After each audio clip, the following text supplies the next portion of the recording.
Oh, tong eats, two hits. Oh, nga naman pag sineswerte ka talaga, oh.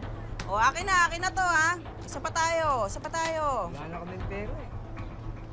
Sige, diretso lang. Pairamin kita. Oh, eto. Basta balik mo yan, ha? Uy, Kapitana, buti na dito. Kalika, dali, sali ka. Paupuin niyo si Kapitana. Kapitana, halika dito. Sineswerte ako ngayon. Hahawakan kita ng swerte. Tara, laro tayo. Tigilan mo ako, Lorna. Di epekto sa akin ngayon yan dahil ngayong Pasko, minamalas ako. Mamaya na tayo maglaro. Lipat muna kayo doon, ha?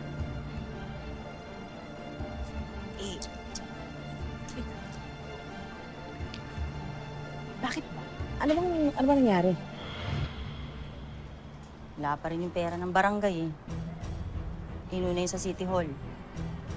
Pamaskong handog ba yun sa mahihirap? Kapitana, paano yun? Di ba nangako ka sa akin na tutulungan mo ko pampiyansa ni Hector pag dumating na yung pondo ng barangay? Ano gusto mo gawin ko? Wala kang pera. Paano naman yung kapatid ko, Kapitana? Abay, tumatagal na yun sa kulungan. Kahit naman gagawin si Hector, di ko naman matitiis yun. Kung ako sa'yo, makikiusap ako kay Pretty, iurong yung kaso sa kapatid mo. Ako? Kapitana, makikipag-usap kay Pretty? Lenny, ayaw ko nga makita ni Anino nun eh. Lorna, dami ko na iniisip. Dagdag pa kayong magkapatid. Lalaki nyo na.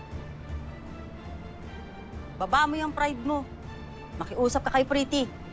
Kung ayaw mong mabulok sa bilangguan yung kapatid mo.